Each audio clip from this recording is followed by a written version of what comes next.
Hello everyone, welcome back to my channel. So today's session, statistics in research chapter, we are going to discuss our non-parametric test, type of non-parametric test.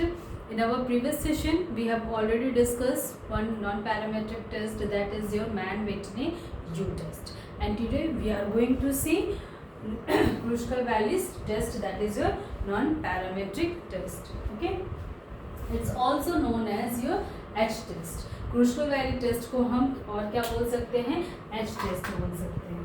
Okay, इसमें क्या है, voluble alternative होता है ये to one way ANOVA test. ये one way ANOVA test का क्या है, अल्टरनेटिव है. ठीक है, compare the median of more than two population. यहाँ क्या कंपेयर होता है, मीडियन कंपेयर किया जाता है more than two population. Some assumptions are there. At least 3 independent variable drawn from the random sample. At least कम से कम 3 independent sample होना चाहिए. Okay? Each sample have at least 5 observation. Her sample का 5 observations होना चाहिए. ठीक है, तो यहाँ पर कितना हमारा independent variable जो है at least 3 होना चाहिए और हर independent variable हर sample के अंदर में 5 observations होने चाहिए. This is very important. अब this Kruskal Wallis test is also known as your H test.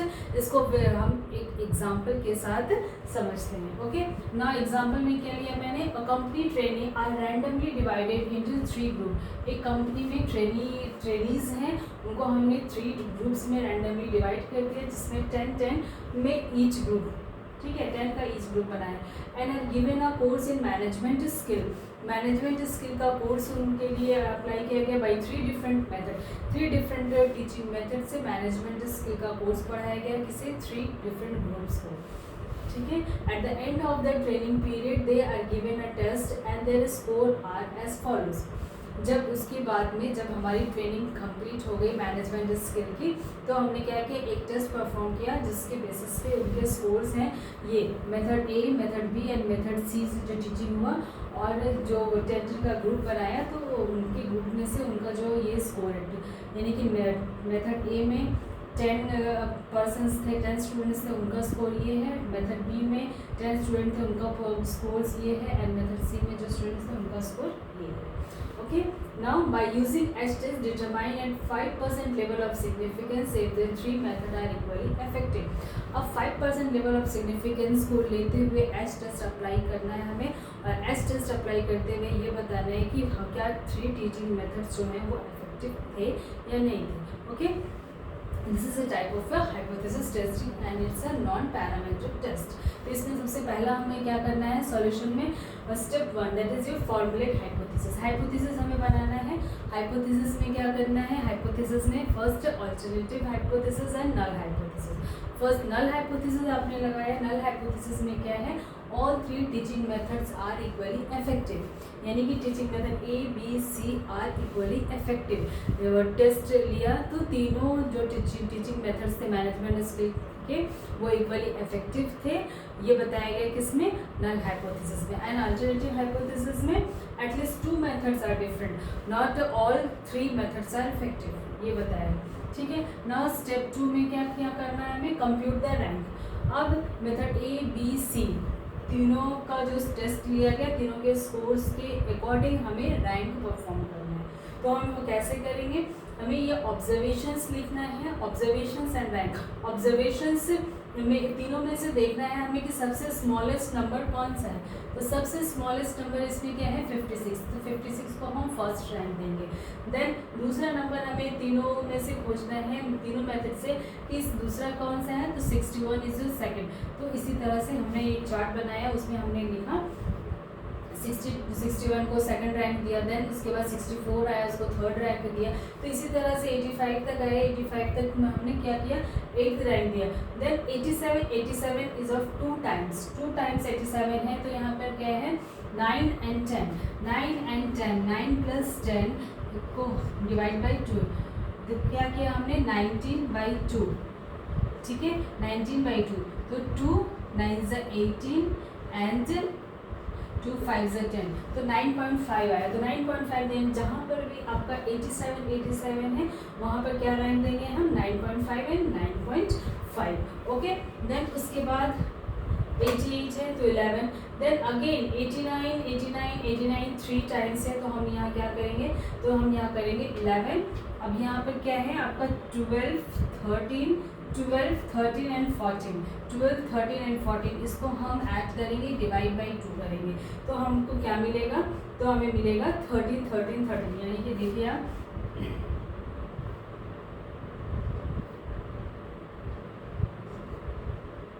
Divide by 3, sorry यहाँ 3 है तो इसलिए डिवाइड बाई 3, तो यहाँ पर क्या हो गया आपका 13, तो तीनों में 89 89 89 जहाँ है वहाँ हम 13 13 13 लिखेंगे। ओके, तो ये हो गया आपका। देन इसी तरह से और ऑब्जर्वेशन है, यहाँ पर 1992 टाइम्स है, 1992 टाइम्स है तो इसका मतलब क्या है, यहाँ पर 13 14 11 हो गया, 12 13 14, तो यहाँ 15 16 को हम 15 16 को ऐड करेंगे, डिवाइड बाई 2 करेंगे तो क्या आएगा 15.5 बाई 20। तो इसी तरह से हम पूरे को क्या करेंगे, पूरा हम रैंक करेंगे, तो रैंक तक हमारा 30 तक आ गया। ओके, देन उसके बाद में हम क्या करेंगे, हम इसके सामने में सब सैंपल लिखेंगे कि टीचिंग मेथड्स कौन कौन से थे। 56 में कौन सा टीचिंग मेथड अप्लाई हुआ था, टीचिंग मेथड सी अप्लाई हुआ था।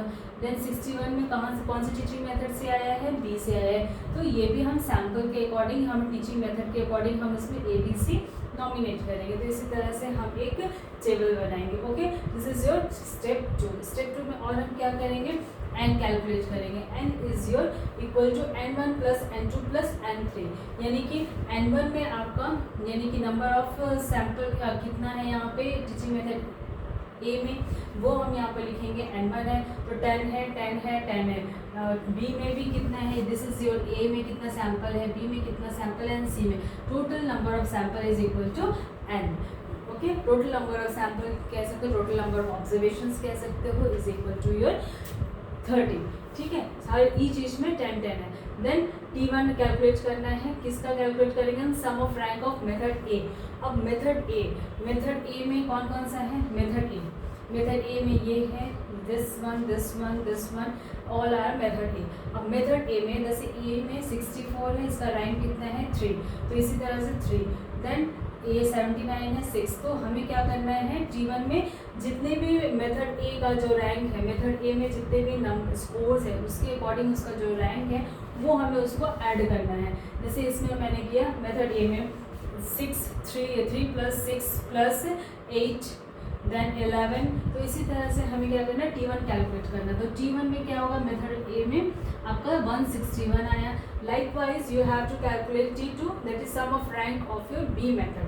अब B मेथड में कितने रैंक है, फॉर एग्जांपल B 61 है B में, तो क्या है आपका रैंक 2, तो 2 plus then again B 4।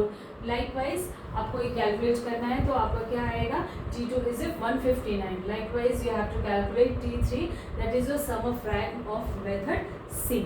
Okay, तो अब यहाँ पर कैलकुलेशन हो गया T1 T2 and T3। Now step 3, you have to compute your test static. इसका फॉर्मूला क्या है, ये है H is equal to 12 by n plus 1 then sum of your 3 I equal to 1।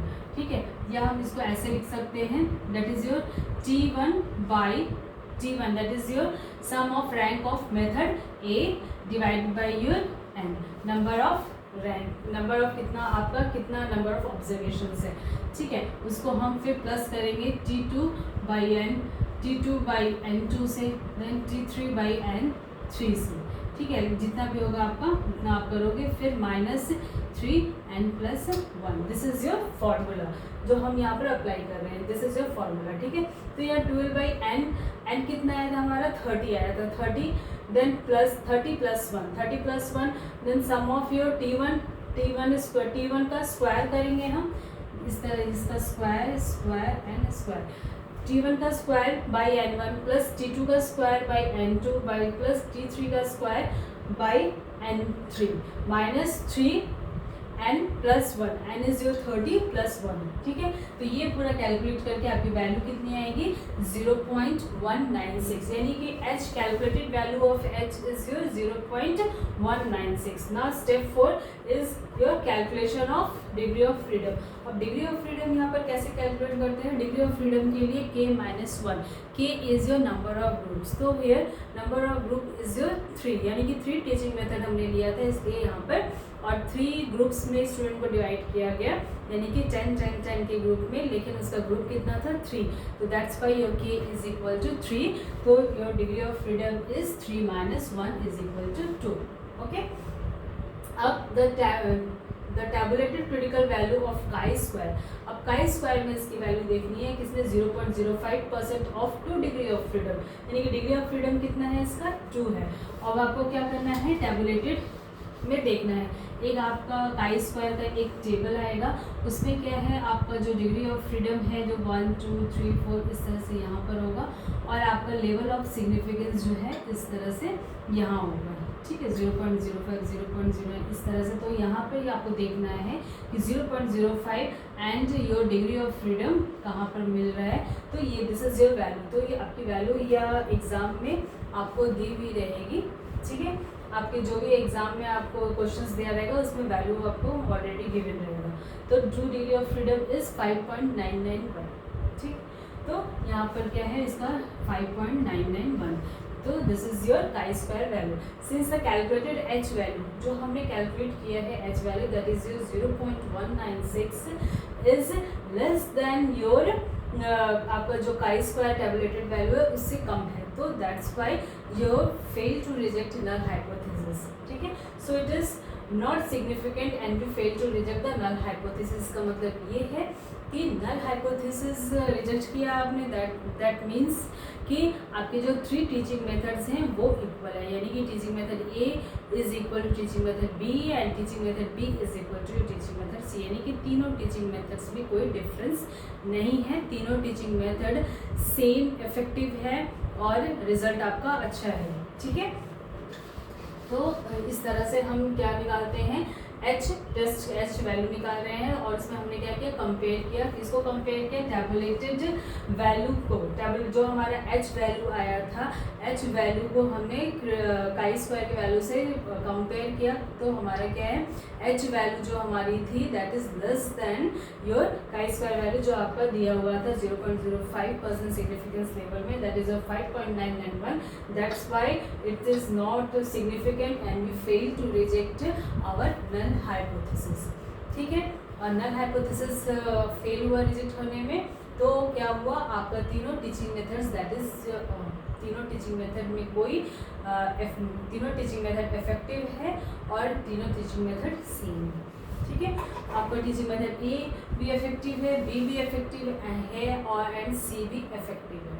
So this proof, ये आपका prove हो गया कि आपका जो नल हाइपोथेसिस है वो एक्सेप्ट हो गया, ठीक है। सो इसमें हमें क्या करना था, सबसे पहले आपने तो मेथड्स जो आपका जितने भी ग्रुप्स हैं उसको हमें क्या करना था, एक टेबल फॉर्म में करना है, टेबल फॉर्म में करना, उसको हमें रैंक देना है।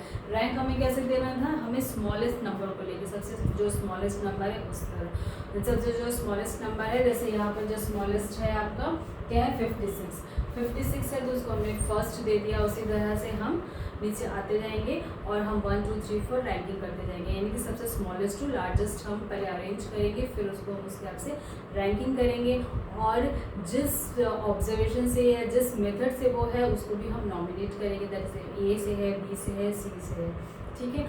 और वन थिंग इम्पॉर्टेंट क्या है इसमें कि अगर वहाँ पर आपका 2 स्कोर सेम है तो आप क्या करोगे, उसको आप रैंकिंग करते जाओगे, और रैंकिंग में जो भी नंबर आएगा उससे आप उसको दोनों नंबर को क्या करोगे। फॉर एग्जांपल आपका 8 है, 9 एंड 10 हो गए यहाँ पर रैंकिंग में, 9 एंड 10 की पोजीशन में क्या है 87 है, तो क्या करोगे 9 + 10 और वो 2 ही नंबर है, दैट्स वाई डिवाइडेड बाई 2, जो भी आएगा तो 37 के सामने में वही रैंक होगा, ठीक है, जैसे 9.5 एंड 9.5, ओके।